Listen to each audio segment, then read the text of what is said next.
Il ne s'agit pas de manque de rigueur, c'est parce que justement que c'est un travail de personnes, donc humain. Nous sommes en train de peaufiner le programme que nous allons présenter aux Sénégalais. Nous sommes aussi en train de collecter notre budget électoral.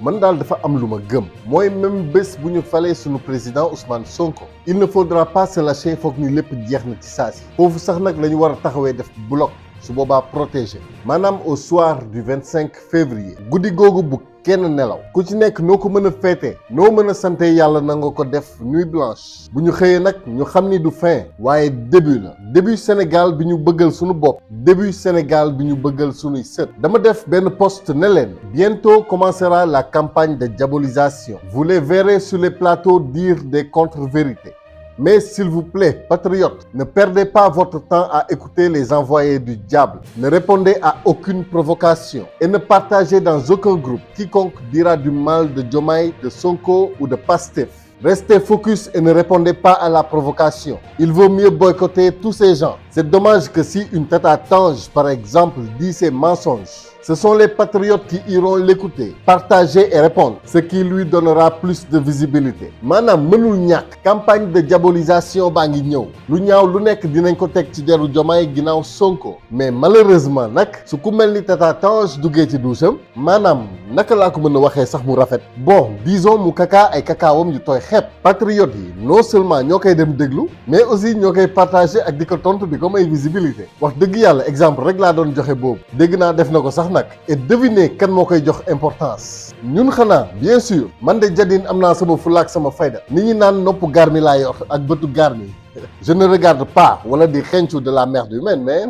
ngeen baal ma malheureusement Diomaye dañoo wax tey ci li mu wax dégluloo ñu ko waaye taxul ma jël sama temps déglu lu mu wax de il faut que ñu boycotter doomu iblis yi ne leen fi ñukk ni yàq bu forox depuis daaw. On vient de le voir sur les images, cette mobilisation n'a pas réuni 200 000 personnes comme Ousmane Sonko l'a annoncé. Est-ce un échec pour vous? Non, je pense que le baromètre de comparaison, c'est certainement d'autres manifestations organisées par le passé sur cette même place-là et qui ont été un franc succès. ñun dañoo jaar ci manipulation France 24. RFI CNN ak yu ni mel ñii ñooy média système bi dëgg ñii ñooy vrai journaliste donc vraiment du ces petits sénégalais là négros de maison qui se pensent plus intelligents ñoo ñuy jommal mënuñ ñoo manipuler nous voyons leur père arriver à des kilomètres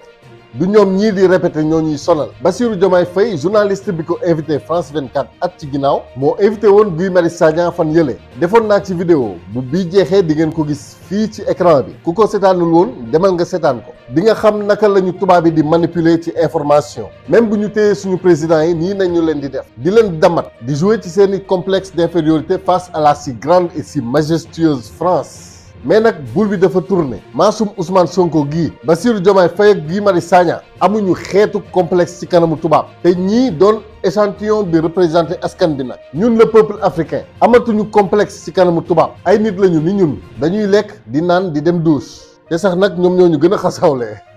bref am na ku ma ni ci poste bi ma def cela veut dire les gens ne réfléchissez pas n'utilisez pas vos propres cerveaux faites pas vos propres analyses n'écoutez pas les autres pour pouvoir comparer la vérité du mensonge tout ce que vous avez à faire c'est faire comme des moutons et dites que c'est vrai à tout ce que Sonko ou Bassirou a dit est vrai et que tous les autres mentent c'est ça être intellectuel foutaise waaye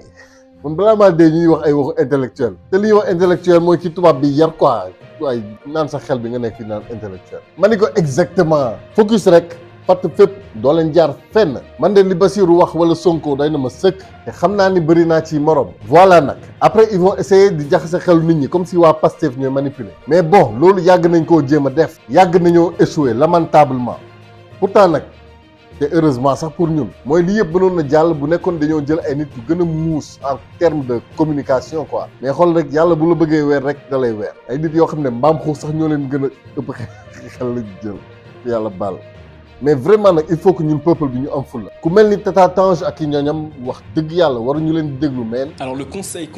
constitutionnel a rejeté les recours de la coalition d'opposition Yewwi Askan Wi pour les élections du 31 juillet, les législatives du 31 juillet. Votre liste a été jugée irrecevable à cause des erreurs qui y figuraient. Comment expliquez-vous ce manque de rigueur de la part du principal parti d'opposition? Il ne s'agit pas de manque de rigueur, c'est parce que justement que c'est un travail de personnes, donc humain. qui peut être sujet à erreur, qui ont été commis de la part des partis d'opposition et du parti au pouvoir, de la coalition au pouvoir, et qui font l'objet de régularisation telle que prévue par la loi électorale. Journaliste France 24 bi moom réponse yi sax intéressé wu ko ok dañ koy jox question yu mu war a poser lépp pour décrédibiliser invité bi ñàkkal ko fayda na ngeen seetaan vidéo bi ma def ci moom ak Guy Marius Sagna ci fin vidéo bi dinaa ko teg fii ci écran bi da ngeen di cliquer rek dem ci direct. mais mooy li may wax rek taal bu yàlla taal boo ko jéemee fay da nga koy gën a xam rek d'ailleurs Guy Marius Sagna invité waat nañ ko mais bi yoon ndaw si moo ko invité waaye ba tey rek mburu faf ko fëriñ France 24 moom télé système bi la lu ñuy def ba décrédibiliser la ñuy wër boo teeyul rek ñu raylu la mais vraiment Guy Marius Sagna mérité na ni ngeen ko bëggee moo tax ma naan leen à chaque fois wan leen ko ci commentaire yi bu kenn seetaante commentaire woo merci Guy Marius Sagna Guy on t'aime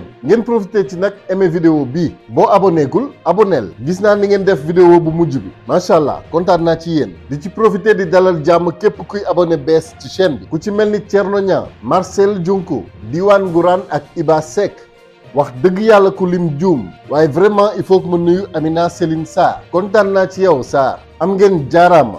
mais nag je me demande fii may wax nii ñoo ngi toll ci 67 726 abonnés ndax yaakaar ngeen ni chaîne bi mën naa atteindre les 100 000 abonnés balaa at bi di jeex ci yéen képp la des abonneel yow mi di seetaan boo ci bëggee jàpp. Guy Marius Sagna, merci d'être sur le plateau du Journal de l'Afrique de France 24. Bonsoir, c'est moi qui vous remercie. Alors, pour commencer, des nouvelles, peut-être d'Ousmane Sonko. Sa grève de la faim a été arrêtée début septembre. Je rappelle qu'il est en prison depuis le 28 juillet. Comment va-t-il ? Il est choqué de son emprisonnement, scandalisé par la violation de ses droits, préoccupé par la situation de 1500 détenus politiques, préoccupé par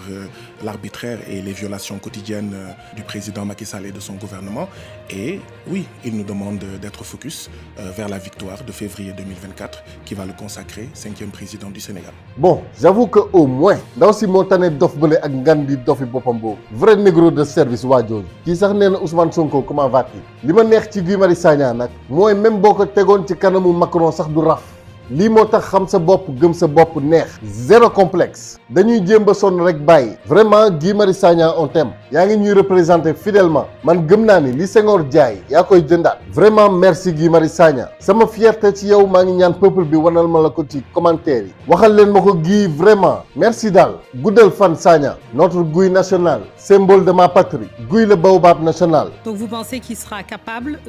d'être candidat physiquement déjà et est-ce qu'il sera éligible en février? Vous pensez que ce sera le cas, vous? Oui. Ça ne fait aucun doute. Nous le pensons fortement, nous le pensons énergiquement et nous sommes en train de peaufiner le programme que nous allons présenter aux Sénégalais. Nous sommes aussi en train de collecter notre budget électoral qui va nous permettre de financer sa campagne électorale à lui, le président Ousmane Sonko. Et nous n'avons aucun doute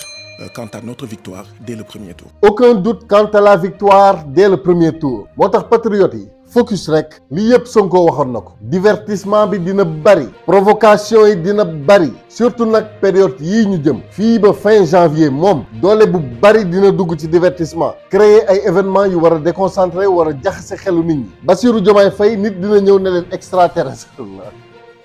maanaam du doomu aadama planète Jupiter la jógee bon soyons sérieux maa ngi koy wax di ree et je te vois sourire yow mi di seetaan mais yàlla xam na ni caaxaanuma gars yi du ñu bàyyi te amuñu idée yu original en tout cas bu leen nangu dara divertir leen bu leen déglu Tante Tange ni personne d'autre ku mel ni moom ñoom ñëpp démasqué nañ leen ba noppi te na leen leer ni bés yi ñu jëm ñoom ñëpp dinañ jugaat ni ay zombie dañ leen di may chaîne rek ñu toog di wax seen bopp moo leen fi téye seen poste moo leen fi téye gumba tëx lu ba àgg fa ñu jëm mais du Sonko du Bassirou du Pastef Sénégal la te ñun sénégalais yi nekk ci jamono ji dañu am devoir bàyyil suñu sët yi Sénégal bu gën Sénégal bii ñu nekk te fi ñu toll ñu ngi ci quasiment dernier virage bi